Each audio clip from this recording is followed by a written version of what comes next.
Happy Thursday, everybody. Welcome to the show. This is Heading Back to the Window with Scott and Scott.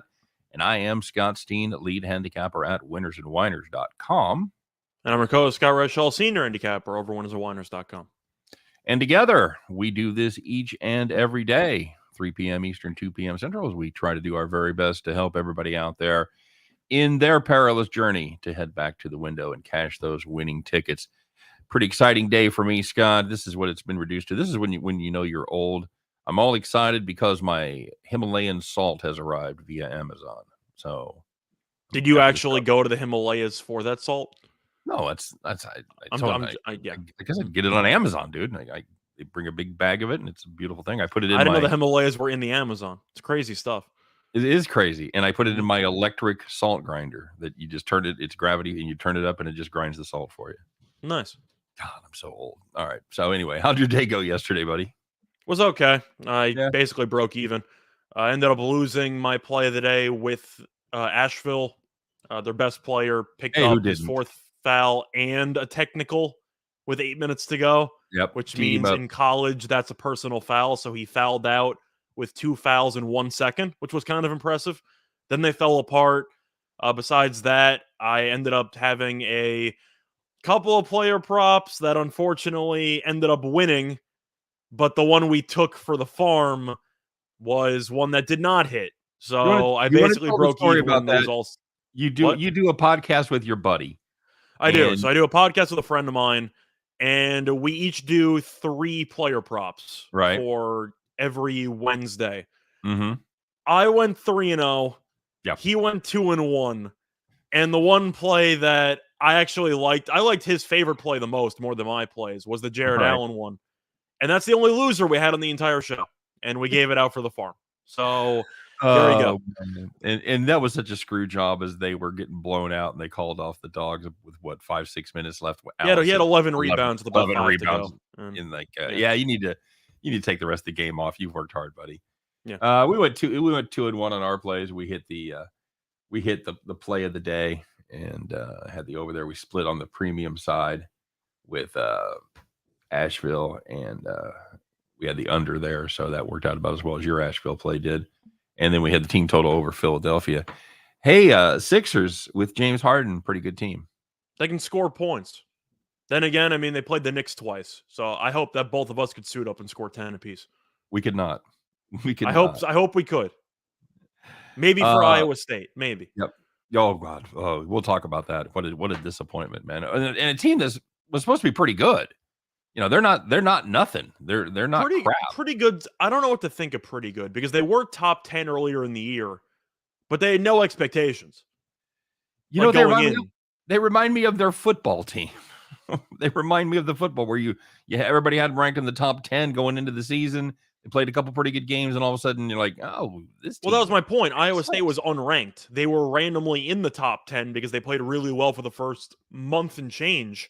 But I think it's safe to say they drastically overachieved to start the year, and they fell back down to earth.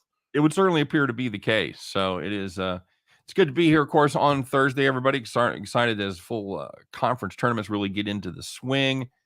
And, of course, we want to remind you right up top to like and subscribe. Please do that. And there are serious consequences today if you do not like and subscribe. Kenny Pickett will slap you with his tiny, tiny hands. Mm-hmm. So his 8-inch hands, apparently, that's a thing. So I don't really know why it matters to measure the actual hands of the quarterback. But then again, I don't really know why you're measuring that. Yeah, I don't really know why you're measuring the 40-yard dash, not really the 40-yard dash time, but I'm trying to think what's a really dumb the broad jump for a quarterback. Mm-hmm. Like I don't know why you're doing half of these things. Like, does it really matter? No, it doesn't matter a bit. It doesn't matter one bit. But what's the vertical of the offensive lineman? It's not good. Not good, Bob. That's what I'm saying. It's just like I feel like most of these combine stuff are just to actually fill out some boxes where it's like, all right, what is this? What is this? Like a checkup at the doctor's office, except half of the answers don't actually matter for anything. Agreed. And by the way, quick show note to everybody. We talked about Allie Burns being on the show today.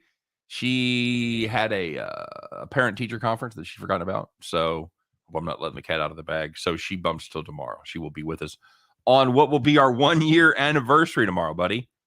Tomorrow will be our 260th show. That is 1 year worth of shows. So pretty excited about that. Yeah. I'll be making cake for everybody. So hope everybody gets a piece. Real quick here, somebody wanted to know about the Iowa game tonight. Scott, you and I talked about that a little bit. Traveling to take on the Michigan Wolverines. Michigan laying 2. Which of these inconsistent, weird-ass teams can you count on the least, Scott? Can you count on the least? Overall, the answer is Michigan. However, on senior night at home, where a win in this game might get you into the tournament, I like Michigan. They beat Iowa on the road this season earlier. I know that it did take one insane performance by one of their freshmen who had 28 points, and that definitely helped carry the way. But I am not going to lay points in this one. I think it's money line or pass for me. It's one of those games where I'm not going to try to thread the needle and pick them to win by multiple points. It'll be one possession. It'll be very close. But Iowa's 5-5 straight up on the road. They have won 4 in a row. But you're looking at the teams they've beaten. They beat Northwestern. They beat Nebraska. They beat Michigan State. And they beat Ohio State. I'm not saying Michigan's beaten many good teams recently either. But I am curious how much of the Hawkeyes' recent winning streak is just a weak schedule, and the only teams that are decent have kind of started to fall apart. I'll take Michigan on senior night in a game they need to have. You?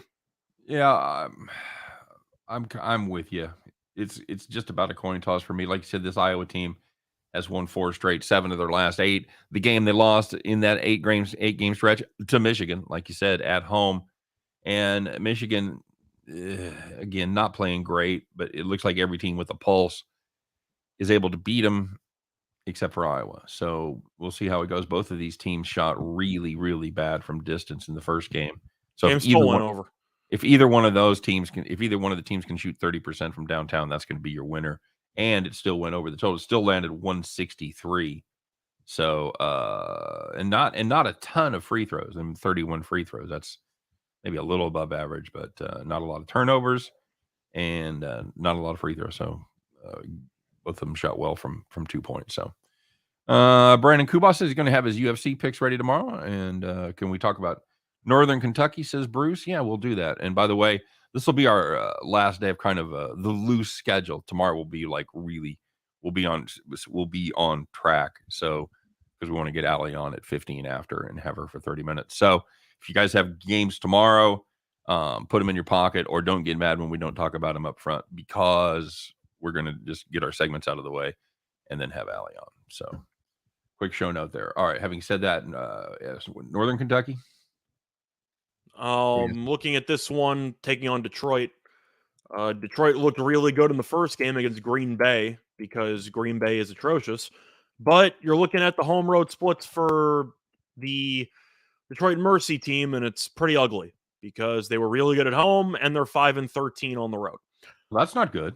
It's not good. Now they take on Northern Kentucky, 18-11 straight up, 11-4 straight up at home. It all comes back to one guy. Because Detroit really only has one guy who's worth a damn on the entire team. And the question is that one more than Northern Kentucky has? I will tell you this. Antoine Davis is definitely the best player on the court. But Northern Kentucky is a deeper team. Yeah, that's now, true. The Horizon League is always a damn psycho tournament, but I got to go with the team that's good at home. I know that Detroit looked good last game. Green Bay isn't exactly IUPUI, but maybe a distant cousin. Can I say that? Sure. So I'm going to go with the Norse here. You? I'm going to go the other way. Detroit beat them twice.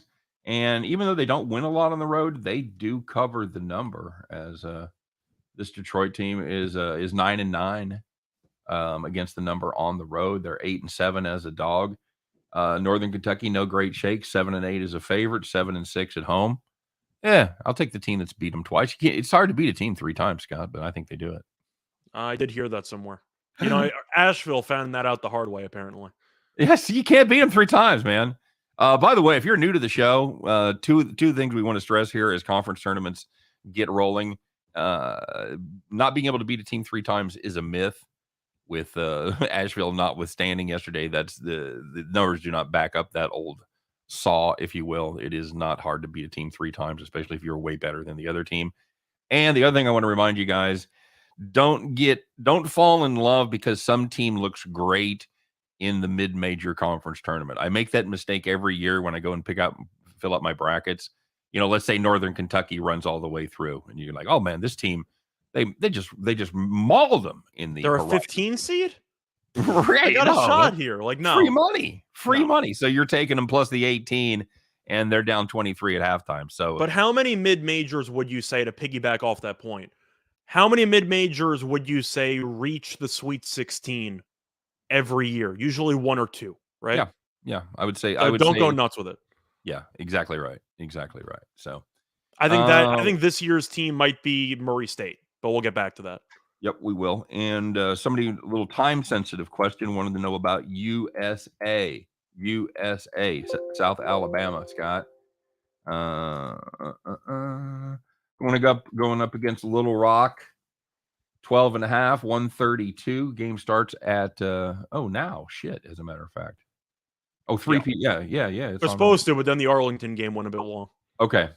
Snap cap on this one, Scott. It's going to be South Alabama or pass. I'm not exactly a fan of laying double digits in a neutral. Yeah. But Little Rock is by far and away the worst team in the conference. Can't do it. 5-16 is the dog, so they've been overvalued in the market, even though they're shitty. 3-10 in conference. Let's see what they did this season. Alabama beat them by 31 at home. So is this a neutral or is this going to be a neutral? South Alabama? Where's it at? Good question. Okay. Let me see if I can find that out really quickly. How big it is?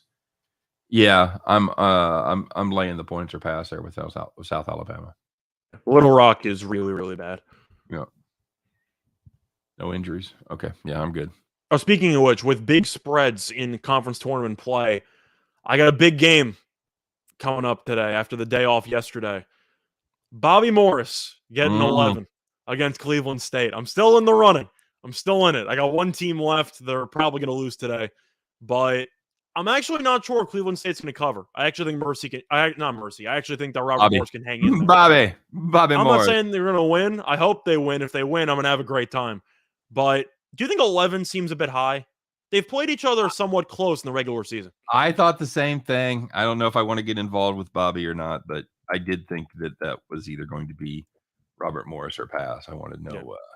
I thought the line would open up at 8.5, something like that. I know somebody asked me yesterday what I thought the IPFW spread would be. I think I said 7. It turned out to be 6. So, like, something like that seemed about right. I think you said, didn't you say you said 7.5? I said 4.5. Yeah, I think it ended up at like 6 or 6.5. Yeah, I'll tell you. Somebody, Renzo says Pensacola. Thanks, buddy. I appreciate. I knew somebody out there would know. THC is RZA. South Alabama full game under. Yeah, I feel the same way about the totals. I do the spread. It's under or pass for me. Illinois, Indiana State getting together there, Scott. I want to like this Sycamores team. I really do. Illinois, they're catching a point. You want to ride the 6 with me, buddy? I don't think Illinois State's very good. See, the thing is, you got to remember that this one is going to be a neutral. So even though you might look up some grids and it'll tell you Indiana State's awful on the road, so is Illinois State. So I don't really know what that's supposed to tell you. However, Illinois State is 10-5 ATS this season, so they have been pretty good against the number. Yep. But I think if I had to go with one play in this game, I would look to the over. I don't really know why there's a little bit of under money coming in. Indiana State ranks 62nd in pace, and Illinois State is also pretty up there. They don't mind running. They rank 105th. So both teams like to run, and we know late in games you might see an absolute scramble fest. Yep. I'm not taking an under. No, agreed with that. This Indiana State team, they've been bleeding points over their last 5. What are they? 14 over, 5 unders, 11 unders. So they're 3. So they've been giving up right at 80 points per game, 80.5 points per game over their last 5. So that ain't good. So I'm with you on the over there as well. I don't have a ton of confidence in this Illinois State team. I just don't trust either defense. Now this team just played Atlanta 152, and of course that was a home game for Illinois State. This has been a home series this year. I NBA, probably will have some action on the over. I'm not sure how yeah, I'm supposed to avoid it at this number. I agree. Bruce is asking about Coastal Carolina. Bruce is asking about Coastal Carolina. It was an interesting game going up against Georgia Southern. Coastal Carolina laying 5. My first impression is I don't have confidence in Coastal Carolina to cover 5 points, but Then you look at Georgia Southern and you have to right, consider it. right. That's the thing. Coastal's been good lately, winning covered 4 of the last 5, including a 21-point victory at home over Georgia Southern. Yeah, it's got to be Coastal or pass. I can't get involved with this Georgia Southern team. That's just they're not good, Bob. They're not good at all. They're not good. They've lost 6 of their last 7, covered just twice in that stretch. Coastal or pass. I don't love laying that many points with this Coastal team, but I think they get it done. Georgia Southern is not quite awful, but they're bad. They're they finished 5-11 in conference play, so they're better than the likes of Little Rock and Ewell Monroe. Right. They actually had the same amount of conference wins as Ewell Monroe, but they played 2 less games, so maybe I'll give them 1 out of those 2. So they're a little bit better. But looking at the actual regular season meetings, they played twice. Coastal won both. They won by 4 on the road, and they won by 21 at home. I think this one ends somewhere in the middle. Coastal wins by 9, something like that. That's my guess. Just short of double digits. THC, as Rizza says, that NBA is crazy today. A lot of moving parts. Absolutely. You see some of the line moves on these games? It's been crazy. It's been nuts. We were talking about it in our Slack channel. We were trying to figure it out because some of them are injury driven, but some of them are just kind of bizarre moves that you just have to wonder. Again, and we've talked about this before, Scott. There's a lot of people know a lot more than we do. That's part of the problem when you're trying to catch those line moves, because somebody knows why those lines are moving, but it ain't us. Yeah. That craziest move of the day is clearly the Grizzlies. Yes. I mean, that's clearly the craziest move by far. You can talk about the Atlanta game, which has moved. The Golden State game has moved. A lot of favorite switching, a lot of line moves, but that Grizzlies one has moved like 5 or 6 points from the overnight. And Ja has not appeared on an injury report. I'm assuming that he was going to not play because of that line move, but I haven't seen anything. And of course, the Celtics are still missing Jaylen Brown, but a 6-point line move. Yeah, I know. That one jumps off the page to me. Any theories? I thought Ja was not going to play, but do you still think that's possible? They just haven't put him on the report yet. The truth is no, because usually they would announce something like this. Yeah. Like I remember I did an NBA podcast this morning, and I said 2 p.m. Eastern time. That's usually when you start to see the random questionable tag pop up on some of these players. And it's already 3 o'clock Eastern, and I still don't see anything on Ja. So now I assume he's going to play. I don't really know. I know Boston's playing really well lately, but it's got to be Grizzlies or pass, right? Yeah, I'm the same way. I do worry about getting involved there with Ja, because I still worry there's some kind of problem that we just don't know about yet. But again, we're talking at 3 p.m. after 3 p.m. Eastern time. We should have heard about it by now. I made up that time frame based on just my selective recall, but usually you'll see something in the early hours of the afternoon with a random questionable tag. Right. Exactly right. Bill McDonald says I'll fall into the trap and take the Grizzlies. Right. So we're going to have company as we lay in the those traps they used to do where they put bamboo over it and you just walk in and now you're in the pit. Yeah. So there'll be lots of people down to keep us company in the pit, Scott. I'll give you a trivia question though. All right. Memphis has played 14 games without Ja this season. All right. Do you know how many games they've won? 8-6. They are 12-2. Wow.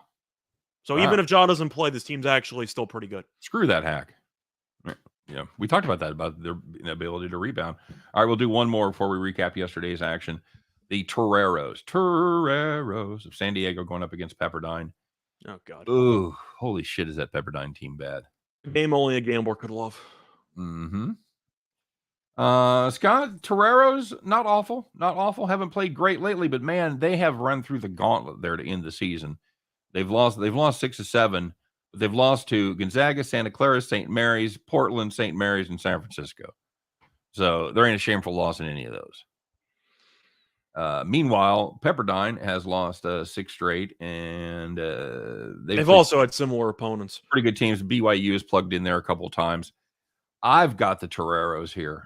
I'm just fading this bad Pepperdine team. You?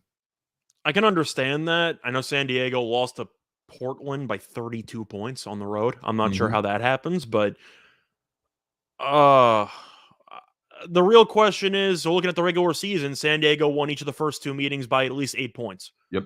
So you're assuming that if everything goes according to plan, San Diego should win this game probably by 7. So I think it'll be close. I think they'll probably cover. I really don't understand the over money because it's gone to like 139.5. And the first 2 meetings, you had 134 and you had 120. Yep. I'm going with the under. Am I missing something? Just the fact that the last time San Diego has shot terribly from beyond the arc in each game. Now, they're not a great three-point shooting team, but they're better than this. They shot 18-2 in the last game, and they shot 25 in the first game. So this is a team that gets it done on the boards. They're gonna beat the shit out of them inside. They should. Out rebounded them by 12 the first. I had 45 rebounds each game. But seriously though, what is Pepperdine good at? I don't see the over tempo. That's basically it. Yeah, they run fast and take bad shots. So yeah, pretty much. She'll be here tomorrow, buddy. She'll be here tomorrow, and she'll run circles around you in college basketball. So if you want to talk some shit, you should probably do that and get it out of the way today. All right, let's talk about yesterday's action, shall we? Let's find out what happened. Let's find out the good news, the bad news, the winners, the whiners. You know who you are, the people that took it in the shorts and the people that took it to the bank. It's time for the Thursday edition of Call the Cops. All right, very good. And we will start off our Call the Cops segment, as we often do, in the NCAA world of basketball. And Scott, this is one of those that should belong in our separate segment. Fuck, it's overtime. Presbyterian Campbell under 122.5. You had it capped correctly once again. Game landed 110 in regulation. You know the drill, 55-55. And just to make sure you were beat and beat soundly, they played 2 overtimes, Scott. They don't call it double undertime. It landed 147. See you later, 122.5. Call the cops. For the record, it did go over in the first overtime, but they just ended up having an extra 5 minutes for the hell of it. Yeah. Anyway, looking at the Auburn-Mississippi State game, if you had the under 140.5 or Mississippi State plus 3.5. Fuck, it's overtime. Yeah, it's overtime. You only had 122 points in regulation. So you still have a shot there. You just need less than 19 points in overtime. Yeah. Can I interest you in 27? You cannot. In overtime. And the game landed 149. 5.5 points per minute in overtime. Thanks, guys. Appreciate it. And Mississippi State, by the way, lost by 13 in overtime. That is rough. Yeah, Auburn just I was talking to the King. I was talking to Chris King during that game, and he had Auburn on a part of it, one of his parlays, and he had the money line parlay. He didn't even lay the 3, but he was lamenting that they pissed away an 18-point lead in that game. I think it was 19, yeah. Okay. Well, I stand corrected. I'm just adding. It wasn't pretty. 220, 221, whatever it takes. Are we in agreement that Auburn's just not going to make the Elite Eight? Yeah, I think we're in agreement. I've completely just written them off. They're done. Hey, man, if you had the Pacers Magic under 230, it's the whole thing. The whole thing's overtime. This is the pros, though. This is the pros. This is the sorry. The game landed 220 in regulation. Guess what? Fuck, it's overtime. They didn't put up much. They only put up 16 in overtime. That's the one you needed from the other game. It was still enough to beat your ass, because if you had under 230.5, you had under anything last night. Suck a bag of dicks. You're a loser. Call the cops on that one. Yeah, it was also if you had the Magic. I believe they were -1, -2. They led by 15 going into the fourth quarter. Nice. And they somehow got outscored by the Pacers by 15 points in the fourth quarter, and they lost in overtime. Oh, it's magic. Here we go. So there was some good news out there. We had to look a lot harder for the good news than the bad news, but There were some people on the right side. You know who you were. You had a nice, easy time of it. Get to sit and eat some ice cream, maybe drink a little scotch, hopefully not together, because you were sitting in the Wednesday night rocking chair. So the first one in the NBA, if you had the Hornets +4 against the Cavaliers, led by 15 points at half, and they won by 21. If it was a closer game, we probably would have an extra farm. But that I pass. Hey, if you had St. Joe's LaSalle, a game that we talked about, under 140 was the way to play there because neither team got to 50. This one ended at 97. Yikes. How'd that end? Who won that game, Scott? Oh, LaSalle came back. They won. That's right. That's right. They were down, I believe, 14 at the half. And I know I mentioned them on the show, getting 1.5, and they actually got there. Not the way you drew it up, but they got there. Anyway, Yeah. Looking at the NBA, if you had the Heat and the Bucks over 225.5, Heat money line, by the way, also a pretty bad beat from last night. You had 130 points in the first half, and no shenanigans at all. Game line to 239. Not even the shenanigans that are cheeky and fun. No, not even. Well, it was if you had the Bucks money line, but the Heat were up.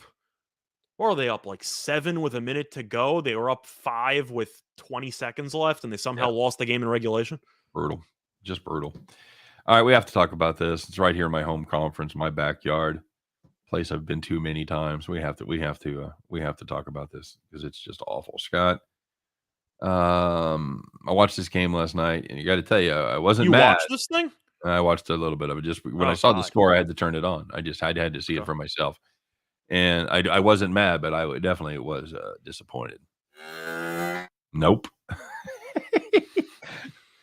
Let's see if we can get that cow to play a trombone. Here we go.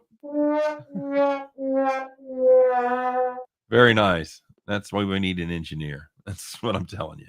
So the Iowa State Hawkeyes last night, the Iowa State Cyclones. Sorry, Iowa. I didn't mean to paint you with that brush. 4-point home favorite against Oklahoma State. I actually liked them there. I thought I thought they'd do well in that spot.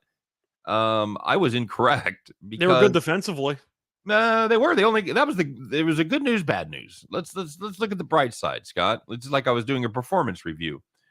Iowa State, I was really happy with your defense. You only gave up 53 points last night. But maybe we need to work on your offense a little bit because you scored 20 in the first half. And then you came in and you had a halftime pep talk by your coach, and you went out and put up 16 in the second half. That's right. That game landed 36 for Iowa State, Scott. Who was the home team again? Iowa State was the home team. That's right there in the Hilton Coliseum up there in Ames, Iowa. So, yeah, not good. Not good. Not good at all, kids. They couldn't do anything. Just couldn't do anything with this Oklahoma State team that is just a faint shadow of last season's Oklahoma State team. They're not a good basketball team. No excuse for this. Did you? I assume by your tone and your question, you did not watch any of this game. I did not. Not a bad call. Can I interest you in another piece of information which makes this performance even more embarrassing? Sure, why not? It was senior night. They scored 36 points on senior night and lost by 17. Did really? all the seniors that normally don't play? Was that what the deal was? Or they might have emptied out the entire bench before the game started because they only scored 36 points. Man, that's just outrageously bad. So, man, and again, if I was doing a performance review, you do like the shit sandwich where you start with something good and then you talk about a challenge that you may be having and then you end with something good. I can't think of any good thing to end with Iowa State. They don't have to do it. I also want to ask games. Yeah, go ahead. Iowa State's 20-10. Mm-hmm. I'm assuming they're safe for March, correct? I guess, sure. Is this the type of loss that plays you back onto the bubble? Because Oklahoma State's 14-15. I think it almost has to. I'm sure the judges will tell you, or the guys that put the committee will tell you that it doesn't really matter. But I think at the back of At your brain, home, doesn't I think that it has to. have to play into it? I don't know what Iowa State's seeding was, assuming that they won this game, or what it was pregame. You got to blindly drop them like 2 seeds, in my opinion. Like, if Um, they were an 8, you bump them to 10. Like, I think it's they're that bad of a loss. they're on the 7 line, buddy. I'm assuming that Lenardi updates it weekly, though, not daily. I thought he did it daily. Does it say the updated part of it? It doesn't have an arrow. So if Well, that's there's an no example, though. Assume yeah, Iowa State was a 7. Assuming those lines are pre. They should be a 9 right now. well, they're not going to drop 2 spots, but They should. They're not going to, but they should. that's a shame. Lenardi had him playing North Carolina in the first round. I would have laid all kinds of Tar Heels there. I would have assumed they would have killed them on the boards. That's what I'm saying. So, yeah. All right. Scott has to shave his beard if we lose the farm today. Oh, I like that. I'm in. Okay. All right. Everyone knows I'm a superstitious guy, so I have been shaving, not shaving when things go or don't go my way. All right. If we lose today, you got to shave your beard. If we lose tomorrow, I'll shave everything. Wait, you lose tomorrow or we win today? No. Are we wagering against each other? No, I'm just saying we're just Okay. up in the stakes because up in the stakes. I see you. Okay. Yeah, I can't remember the last time I didn't have facial hair of some sort. So, Okay. yeah, all right. Well, luckily we got a good farm lined up today. So, and it's going to be one. I guarantee you're going to sweat it. It's going to be you'll see. All right. What I missed in the comment section? Anything? Manhattan covers 10. Carrot was talking about Rio Grande yesterday, which I mentioned. It was close, but Lamar definitely needs to be getting more than 1.5 points in any given game. So that's a nice win by them. Yeah, some people want to talk about the NBA. We already mentioned it with the crazy line moves with the Grizzlies game.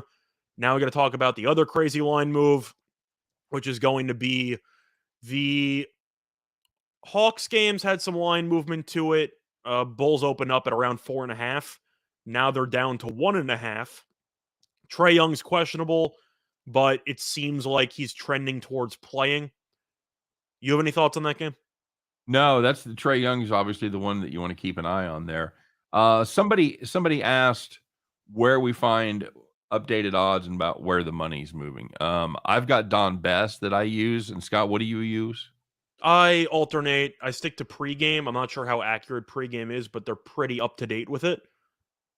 As far as I know, Don Best is probably the best service to use for updated line stuff, but I think pregame gets the job done, at least in my experience. Yeah, and it's free. Don Best is they've got 2 different plans. One of them's a $1.20 is like a 2-minute delay, and one of them's 500, and that is instantaneous. So the pregame one is free, so that's why I just use it. Exactly right. That's what I'm saying. So a couple different, and you can look around. There's some spots. See, that's what I'm talking about. Face shaving is a must see. Zach LaVine over 23.5 tonight. Who are the Bulls playing again? Play the Hawks. We just talked about it. Oh, the Hawks. That's right. Yeah. For the record, by the way, I like Atlanta in that game. It's just a matter of the fact that Atlanta's a lot better at home than on the road. Chicago's a good team, but they're only 1 game over on the road, so they're not a great road team. Lines come down. I think it's come down for a good reason. I'm going to take the Hawks because if you remember the last game, Atlanta was up by, I want to say 7 with like 3 to go. Yep. And gave up a 10-0 run to lose the game. They really should have won that game. I think Atlanta can hang around, but I'm going to take Atlanta to win. I think at home with the crowd behind them, Atlanta's just a much better team. Yeah, I'm this is an Atlanta team that you kind of hit the nail on the head there. They play terribly away from home. Yeah. But luckily, they're home. So as long as Young plays, I'm okay with that. I don't know how much long-term success this team is going to have without John Collins. I think they absolutely have to get Collins back here. But I think they can tread water with Trae Young. I think this is a pretty good spot for him here. Yeah. It's to me it's Atlanta or pass. As far as the LaVine prop goes, where are you at on that prop master? For me, I'm actually going to look towards the under. I'm not going to take it. He had 20 in the most recent meeting. But the main reason why I'm not going to take his over is because LaVine stated publicly that his left knee is still not 100%. And he has admitted that he is playing through a bit of pain. And when you're somewhat injured or compromised, I don't feel great about taking your overs. So for me, I'm going to stay away from Levine. The fact that he himself admitted the knee's not fully there yet, I find concerning. And I do think for me, that's a complete stay away. You don't think that's a bit of an okie doke? What, the knee? Yeah, you don't think he's maybe talking about it, and maybe it's not hurt as quite as much as he's letting on, as he's saying? Well, he just said it's not 100%. He mentioned that there's going to be some pain. He didn't say that it's debilitating, like he's not going to play for the rest of the year, but I think that's a yellow flag, maybe not a red flag, but a bit of caution. All right, fair enough. Just trying to see what he's done lately. I mean, he's usually hovering around that, but he's gone under in the last couple. Yep. What's the number? 20 and a half? I heard 23 and a half. But the last 4 games he's played, 12, 20, 28, 22. Well, yeah, in fact, he went 12, 12, 20, 28, 22. So he's only hit that twice. Once, rather. Yeah, it's a stay I'm away not right from me. Nope. Bulls beat the Hawks 3 times already. Does that matter to you? I would say that it doesn't, because you can make an argument that in college, it's very difficult to beat. It's very easy to beat the same team 3 times. These are professionals. They just played. Atlanta should have won the last game when they let it slide through their fingertips, especially with Atlanta at home. I do think it's a pretty good spot for Atlanta. Yeah, they just didn't show up last time. Especially after punting that Celtics game in the second half. They should be pretty motivated for this game. Yep, agreed. They let the Bulls just shoot like crazy last time. Or the time that the last home game, they shot 55%. The time before that, they shot 62%. So this is a Bulls team that's been able to shoot pretty well against the Hawks. Riz is also mentioning the Bulls have the Bucks on deck, and I know you're not supposed to look ahead in the calendar when you're fighting for a 1 seed, but I got to assume they're looking ahead because they play Milwaukee on a back-to-back tomorrow. Right. So that's got to be a pretty poor scheduling spot for Chicago, in my opinion. Agreed. THC was talking about that he was out there in shoot around. They were giving him treatment like during the shoot around, and he was out there participating. So that's a good sign for. Yeah, he's not going to know where he is, but he's going to get buckets. Yeah, fair enough. Yeah. Anything else, man? What else you got? Anything you got cooked up for today? Warriors get revenge tonight? Wait, what? Did the Warriors get revenge tonight? I actually think they do.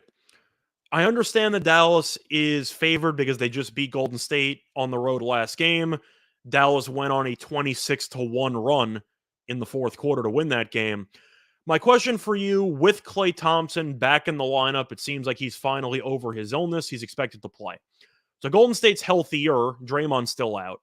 But if Golden State does not blow that game against Dallas on Sunday, and let's say they win by 5, what's Golden State laying in this game? 1.5, 2? Yep. It's about right. So it's about a 4-point overreaction, right? Yeah, you could make that argument for sure. So that's the argument I'm going to make. I think that if Golden State holds on, they're favored in this game.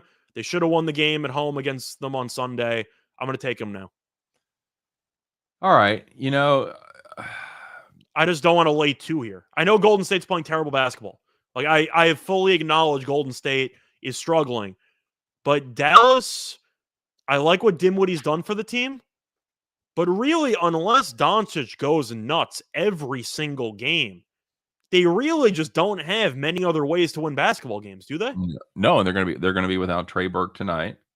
So this is my question, because you and I talked about this before the show when we were doing our prep. We talking about the Nets and the fact that they're getting Durant back. To you, that didn't matter. You still wanted to fade the Nets, and I took a wait and see to see what kind of contribution Durant makes and if he can turn this team around or at least make them non-horrible. Well, now, I have to stay away now because you seem to be using the opposite argument in this game, where you say, well, I'd fade the Warriors, but Klay Thompson's coming back, who's been gone roughly the same amount of time, right? Okay, I can't wait, what? What are you talking about?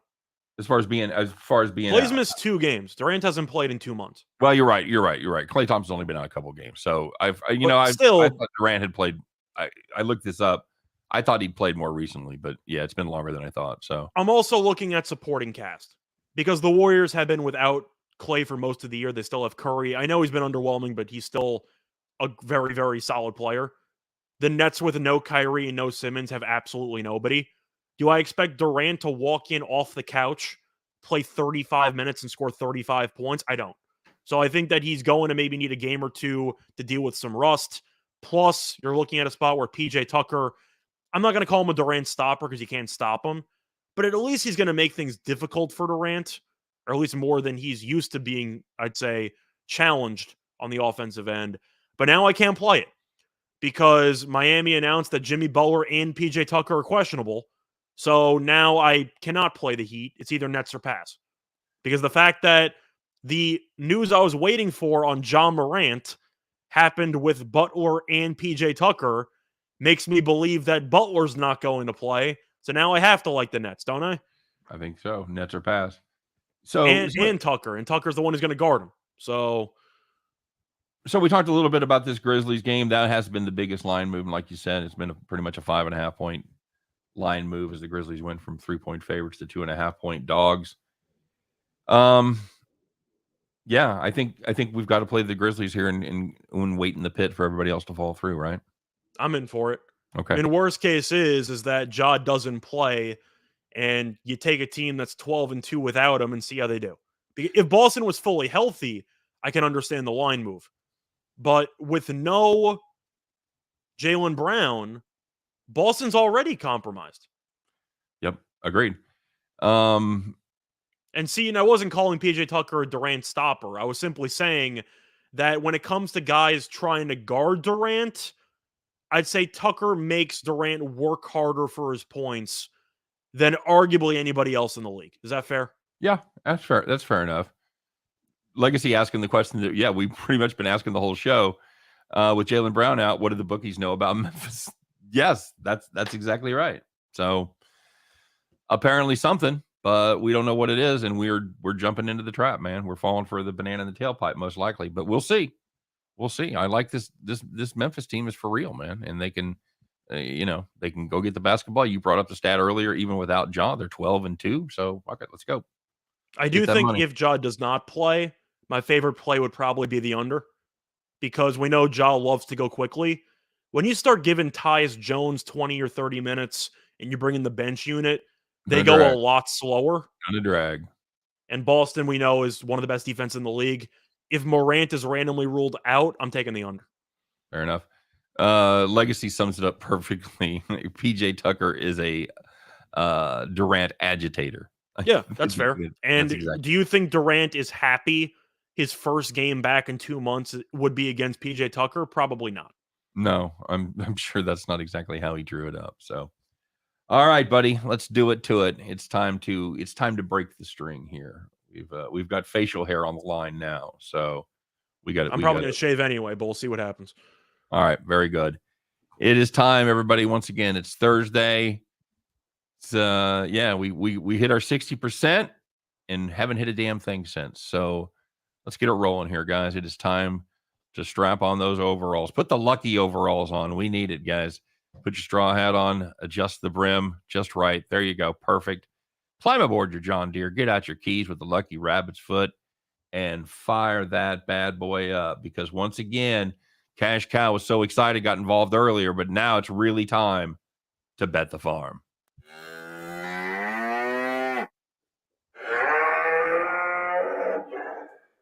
All right, very good. Well, it is college basketball tournament time, and you know what that means. It's and this is actually this is not a tournament game. It's a regular season game. This is a regular season game. Yeah, they're going to go starting. We tried the tournament games. We decided to pivot. Yep. So we are going to stay in college basketball, but we're going to look at Conference USA, and it's going to be the University of Texas at San Antonio team total under 55. Now, that sounds like not very many points, and you are absolutely correct. So allow me to make my case. They're going up against North Texas. North Texas, as you guys may remember, they are the slowest team in the country. That's right, number 358, and they are 357th in possessions per game. Most importantly for this game, I believe this is the stat you want to focus on. North Texas allows the second fewest shots per game. So it's not just they have a good defense, which they do, by the way. They are 18th in defensive efficiency. And I did not put that in there, but they are. They don't allow many shots at all. Meanwhile, the Roadrunners, not a good offense at all. They are 318th in offensive efficiency and 297th in scoring. And finally, North Texas, their defense has even stepped it up a notch from the good that it's been all season. They've allowed just 52.5 over their last 5. This game was played once earlier in the season. North Texas allowed 45 to the Roadrunners the last time these two teams got together. Like I said, anytime you're playing team total under 55, you're going to sweat it. You're going to be doing the math the whole time. And it's probably not going to go under by 20 points. It ain't going to be a rocking chair, but it is going to be a win. And that's going to do it for Bet the Farm. UTSA, team total under 55. If I had to guess a number, I think they get to 52. Okay, very good. Like I said, it ain't going to be easy, but it's going to be a sweat. So let's do it. Let's get that farm. Let's save the beard. Save the beard, buddy. Okay. Yeah. He's stunned. All right, you guys. Way to close strong, brother. Thank you. It's going to do it for me and Scott, for me and the silent one over there. He's just thinking about how he's going to look without a beard. Now, you look like a terrorist now, buddy. That's not a great look. You got to get that. That's the look I was kind of going for. You got to get the stash going. You look like you should be. The stash never grows. Like, it's nothing I can do about it. It just stops. You look like you should be carrying a bomb or building a barn. One of the two. It's like if I can mix my beard with your like Fu Manchu look, then maybe I got something going. But that's just not how it works. That's it, buddy. Hey guys, thanks for joining us. Of course, don't forget we will have Allie Burns with us tomorrow.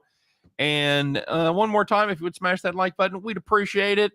Don't forget to check out our pals over there at BetMGM. All the details are in the show notes. Still the $1,000 match free or free bet, basically, as you can bet up to $1,000 and they'll match it if you lose. And of course, the NBA props, the NBA promotion still going on. $10 gets you $200 if anybody makes a 3-pointer. So check out all the details in the show notes.